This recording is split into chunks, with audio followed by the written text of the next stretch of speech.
Welcome to the Living the Dream podcast with Curveball. If you believe, you can achieve.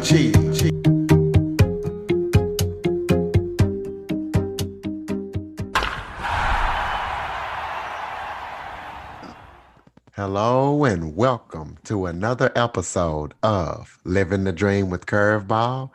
I'm your host, Curveball. And parents, we have a great show for you today. If you are looking to teach your kids about financial literacy and help them navigate the financial jungle, then this is the show for you because I am joined by Bill Dwight. He is the founder of famzoo.com. Bill, thank you for joining me today. Hi, Curtis. Thank you for the nice introduction. Well, I appreciate you coming on. Why don't you start off by giving everybody a little bit of background about yourself, like who you are, maybe where you're from, or anything that you would like them to know? Well, I grew up in Silicon Valley up here in Northern California, and I've been involved in software since graduating from college in the early 80s and writing software and working for startup companies and things like that. And my wife and I, who I met in college and we got married the summer after, have raised 5 children, and now we got a grandchild, so that's good. And in the last 13 years or so, I've been focused on building software to help parents teach their kids good money habits because it just really isn't something that the kids are learning in school. And it's something that all kids need practice with. And it's something that really all parents need to engage with their kids about because money really is, at the end of the day, about values. So, any conversation about money, as Ron Lieber, a great New York Times author of, a good book that I recommend, which is called The Opposite of Spoiled and talks all about techniques for teaching your kids about money. Any conversation about money is really about values. And so you shouldn't shy away from discussing it. And these are skills that all kids need to learn to kind of make their way in the real world. Speaking of that, why do you feel like that skill is not taught in the schools, and what made you decide to pick up the ball 13 years ago and say, "Hey, this is something people need. I'm going to do this."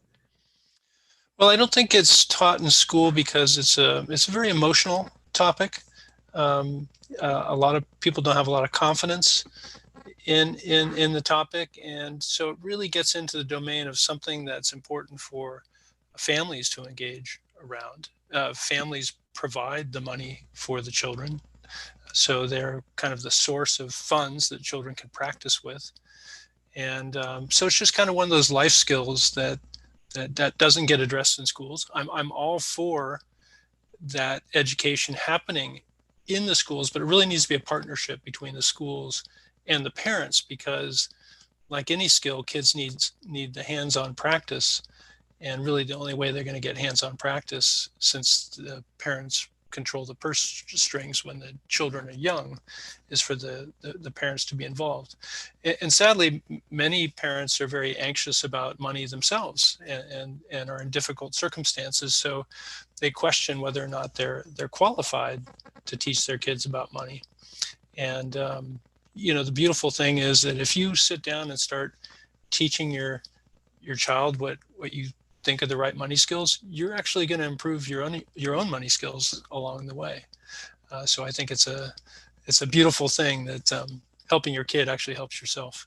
Kids can be great accountability partners in that department. In my particular case, I started when our oldest two were in middle school, which was more than 13 years ago.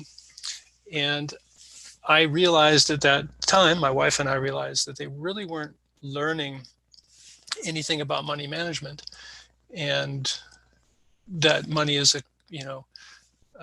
constrained resource that they really need to learn to manage and budget. And we were living in a pretty highfalutin society up here in Silicon Valley, and we were concerned that our kids were getting some of the wrong messages about money. So something we felt was really important to teach them. So I was looking around for products from financial institutions that could help, and really couldn't find anything that was geared towards education and towards kids. So I started out by just making my own little bank, family bank, if you will, in a spreadsheet. And I wanted the kids to have command over their own little pool of money that they earn through allowances or chores, and make their own decisions about when they purchase something. It's really quite amazing the transformation that comes over a kid when they feel like they're spending their own money instead of yours. So if you kind of put them in charge and a little bit of money to manage, that experience at the checkout stand when they're asking you if you can purchase something for them, if you turn around and say, well, you have your own money, would you like to buy it? And more often than not, when they're managing their own money, they'll say, well, no, I'm thinking of saving up for something else. So that's kind of the backstory on how it started. Over time, since I'm a software developer, I kind of got tired of the kids coming into my office and asking me what their balance was on the spreadsheet. It's just sort of this fake bank account. And so I built a little website where they could sign in and see their own balances, much like you would on for your own online bank account. And I started adding features like compound interest. Well, I don't know at your bank what you get for compound interest, but probably something pretty small, maybe a couple of pennies at the end of the year. And that's not a terribly compelling way to teach compound interest to kids. So uh, I came up with this notion of parent paid compound interest, where the parents would pay the interest rate, and they could set the interest rate because they're running the bank of mom or dad, and they could make the interest accrue weekly and make it really aggressive. So that way a kid might see as they save their money, oh, I'm earning 10 cents this week and 11 cents and 12 cents. And they quickly get the message how powerful compound interest is and how money can be put to work for you if you kind of leave your paws off of it. So the whole idea is we take these financial concepts that the kids are going to experience in the real world, and we simplify them and we speed them up in time, because kids operate on a much faster clock than we do.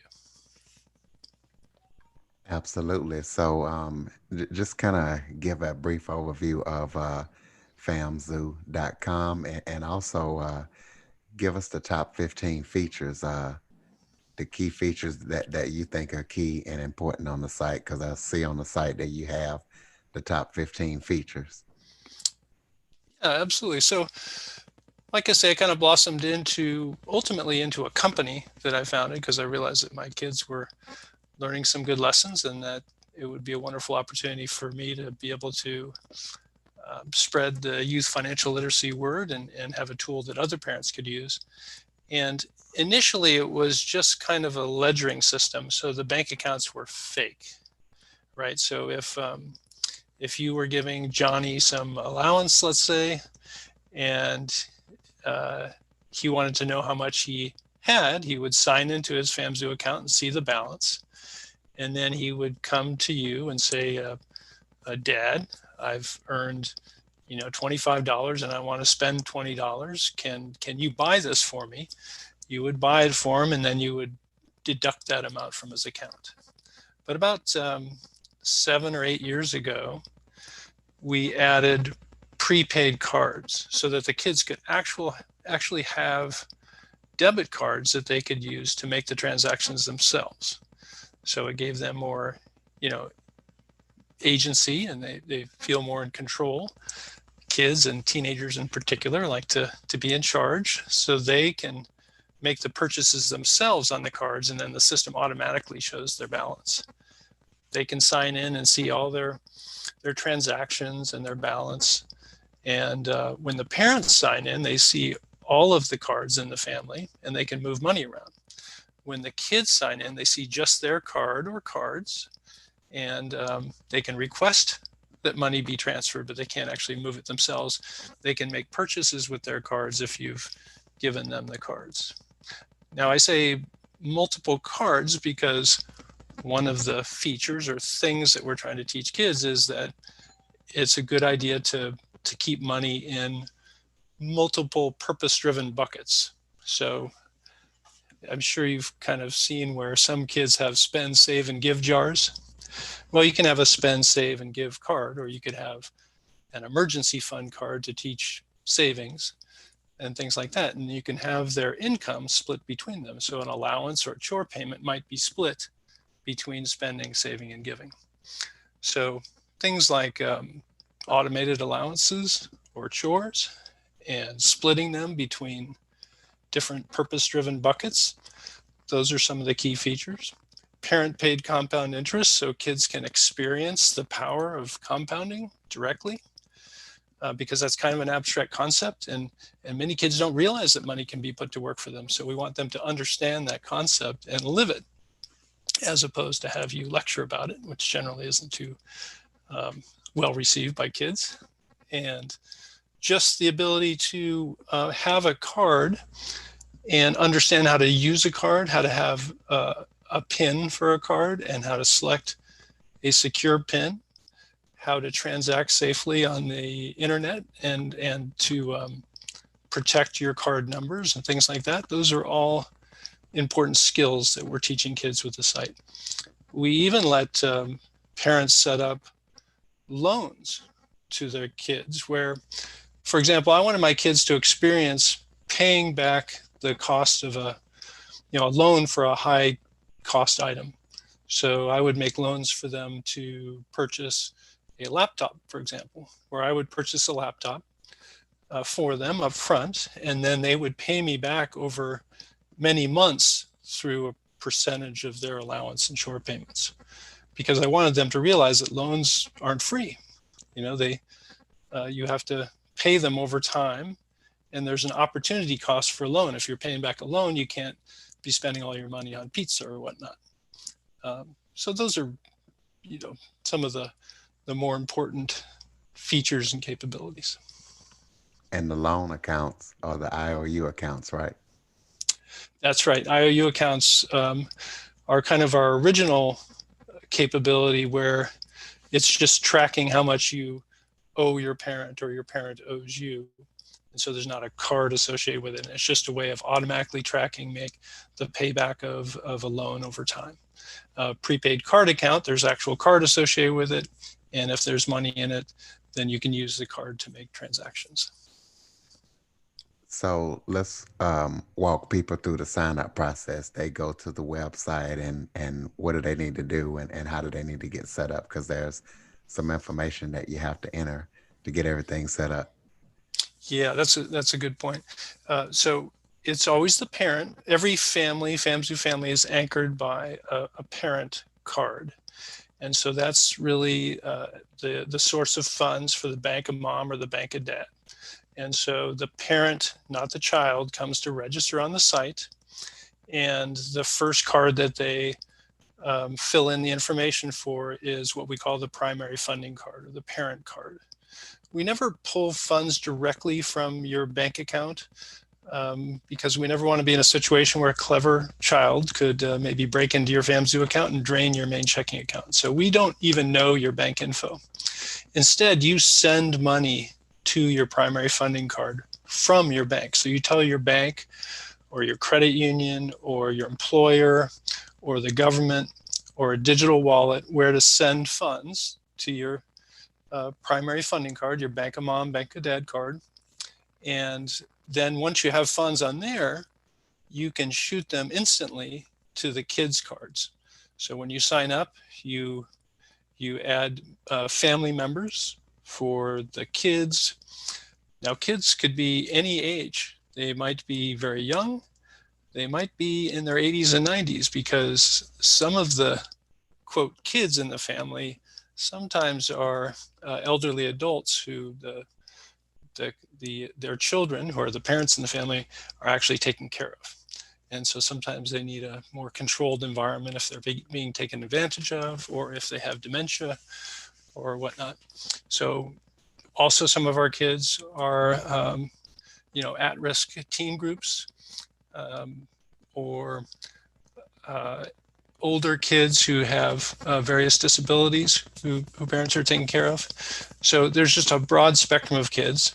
And furthermore, the cards can also be loaded with cash. So you could take your parent card down to a CVS or a Rite Aid or a Walmart and with some cash, and you could load those funds onto the card directly. That way we can help families that don't have bank accounts. So my goal is really to spread youth financial literacy to anyone in the US. So to sign up, you have to be a US resident and you have to be an adult, and you have to provide your social security number because these are real FDIC insured bank accounts for each card. And we're required by the US Patriot Act to collect that information to know our cardholders. And for the kids, if you're 13 and above, we collect that information as well, and your name appears on the card. If you're under 13, so maybe your parent is adding a 7-year-old child or something, the parent is a legal cardholder, so their name appears on the card first, and then you can print the kids. You might say Susie's spending or Susie's saving or Susie Smith. You can put in the custom label line the name of the child, and that card can be used for spending on behalf of Susie. Now, legally, the parent is a cardholder, but to the child, the experience is the same. All of their spending or saving is consolidated on that card, and their experience in the FAMZoo app or application is the same. So basically, ordering cards is a matter of coming to the site, famzoo.com, clicking on order cards, and then ordering, the primary funding card or the parent card, and then any number of family member cards. And we just charge per family. We don't charge per card. After the fourth card, there's a one-time shipping fee, but the subscription fee is a monthly fee that covers the whole family for $5.99 a month, or cheaper if you buy for months in advance. So for the ATM, because I imagine these cards can be used at the ATM, is there certain Yes, they can. ATMs? Is there certain ATMs that have to be used, or is there a fee if you use out of, ATMs that you guys aren't working with, like regular banks? Yeah, so there's no fee that we impose. However, banks typically impose a fee. So we used to belong to a free ATM network with our older cards, but now that we've just switched banks and have the chip-based cards that will work with Samsung Pay and Apple Pay and all those things, now we no longer belong to that free network with our new bank. So you might want to be aware of when you're using the ATM, it'll tell you, hey, if there is a fee, this is the fee that's imposed. And that's imposed by the provider of the ATM. If one way to kind of work around that is to get cash back at the merchant. So for example, at a grocery store, you might be able to get cash back with the purchase, and that never has a fee. Or oftentimes the parent just sort of behaves as the parental ATM. So let's say my son Q wanted, $10 or $20 in cash. I would hand him $20 and I would move $20 from his card back to my card. I would play sort of the intermediary. So in our case, we're typically dealing with kids and so forth, and that works out just fine. Although a lot of teens do occasionally need to use the cards at the ATM, and they can certainly do so. They just want to be aware of that potential fee. Absolutely. On the IOU accounts for the loans, are there interest on the loans, or is it just if the parent says, okay, you're going to pay me back $50 a month, or is there interest like a regular loan? That's optional, and that's set up by the parent. And remember, that interest is really just something that the kid is paying the parent. So in both the case of compound interest on savings or an optional interest rate on a loan, that's just sort of a deal between you and your kid, right? I just want to clarify that, FAMZoo, the company, is not paying anybody interest or whatever. This is all for educational purposes, and it's the parent that's shelling out the interest to their child. Absolutely. Are there any new features or new products that you're working on with FamZoo? Anything that you have coming out that you want to let the listeners know about? Yeah, so we just started shipping our chip-based cards. So those are the ones that have the chips on them that you dip into the reader. And they also work with Samsung and Google Pay. And we're just getting the final approval through Apple. So they'll work with Apple Pay as well, probably in about a month or so. And so those are brand new. We're doing a whole rework of the user interface because I originally wrote the code about 13 years ago. So it's ready for a little bit of um, a fancier look to it. A lot of things have changed in 13 years. And so that's the next big thing we're working on. And then we're getting into ultimately after that, one of the things I'd like to do is in the same way that we simulate compound interest by having the parents pay it, I'd like to start getting kids involved in learning about investing and have card accounts where the balance on the card reflects the price of a stock or hopefully an index fund. Because I really think it's important for kids to learn about investing because as we talked about, compound interest on a savings account isn't very much these days. And if you really want to build wealth, you're going to have to move into uh, learning about the basic concepts of investing. And one of the best ways to invest, if you're new to it, is through a low cost index fund. So I want to kind of simulate some of those concepts as well. Do You talked about an app? Is famzoo.com just a website, or do you have Apple and Android apps? What kind of ways can people access your services? They can access it any of those ways. So they can access it over a browser because some folks don't have mobile phones, and vice versa. They can access it through an iPhone app or an Android app or any mobile device as well, because we have Android and iPhone apps, and we also have mobile screens for even other devices. So pretty much any way you want to come at it, you can access it. So I want to ask you about accessibility for the blind because I myself am blind and I have several blind listeners. Do you know if your apps are accessible, your mobile apps? Because I checked out your website and your website looks pretty good. Do you know if your mobile websites or apps are accessible for the blind? They are, and I know that we have a number of blind customers because I talk to them on the phone.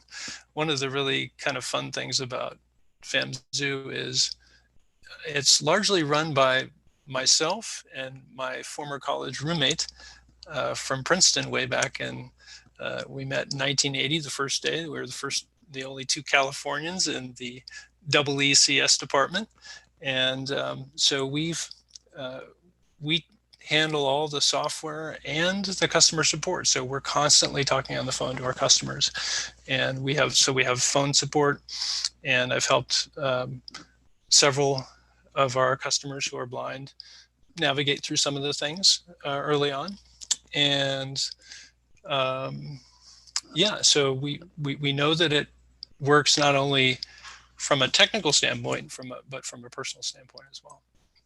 And if there's ever any difficulty, then folks can contact us over the phone, and our card processor has 24/7 support over the 800 number. Well, that's a good thing to know. Is there anything that we missed that you would like to touch on?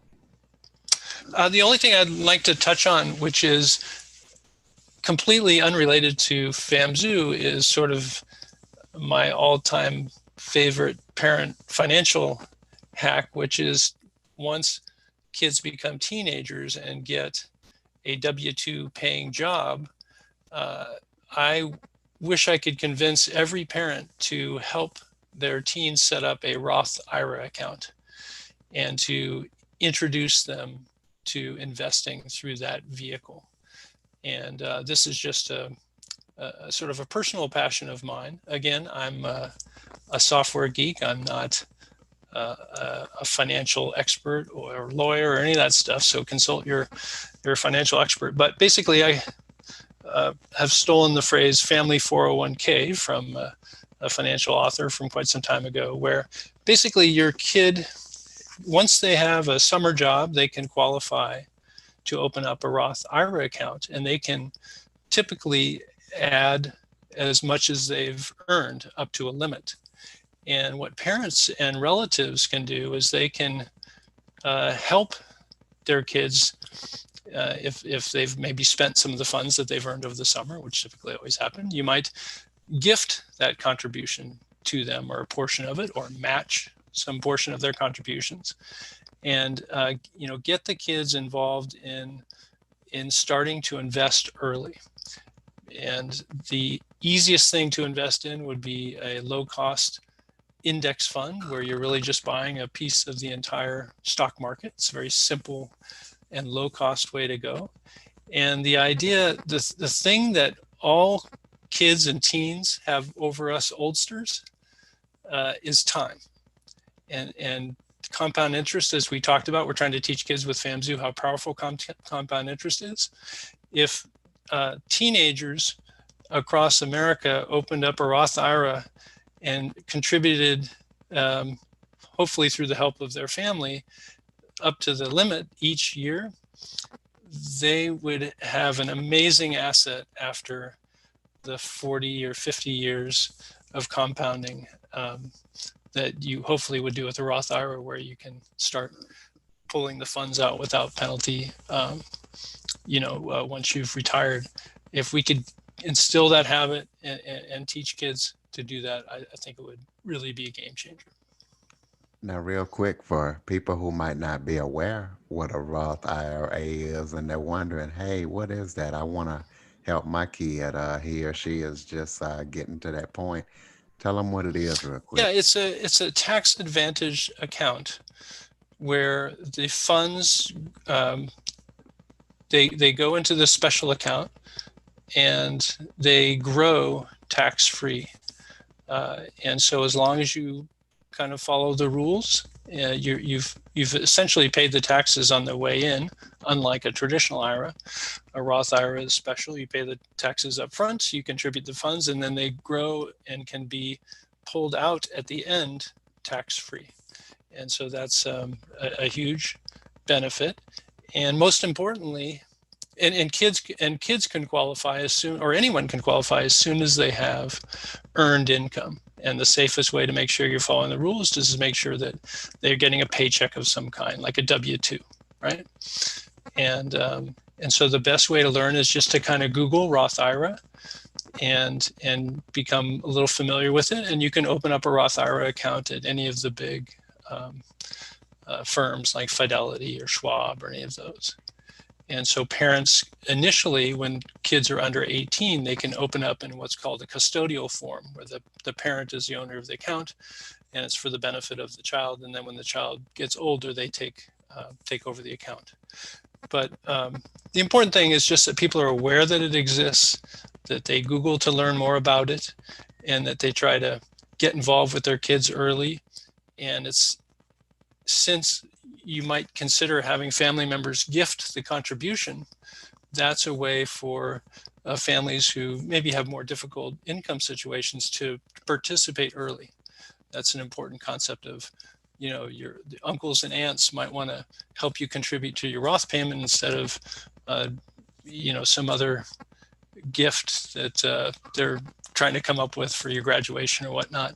Maybe they could think about helping you contribute to your Roth IRA, because again, if you let these funds compound and build over decades, it's amazing what the balance does in the end. Absolutely. And that's why I wanted you to explain that, because I realized that some people might not be aware that it existed. Why don't you Yeah, it sounds go a ahead little and throw out? complicated up front, but I just kind of want to throw that out there as an idea. And if you Google FAMZoo, Family 401k, I have a video and a blog post that walks you right through it. Absolutely. And give out your website and any contact information where listeners can connect with you if they like. Yeah, the best way to connect with me is go to famzoo.com. That's FAMZOO. That's short for my family is a zoo because it was, like many families out there. So famzoo.com. Similarly on Facebook, you can search for famzoo, and on Twitter at famzoo. Ladies and gentlemen, Bill Dwight. Bill, thank you so much for joining me today. Curtis, thank you. I enjoyed it. And listeners, please make sure you rate and review the show after listening. For more information on the Living the Dream podcast, visit www.djcurveball.com. Until next time, stay focused on living the dream.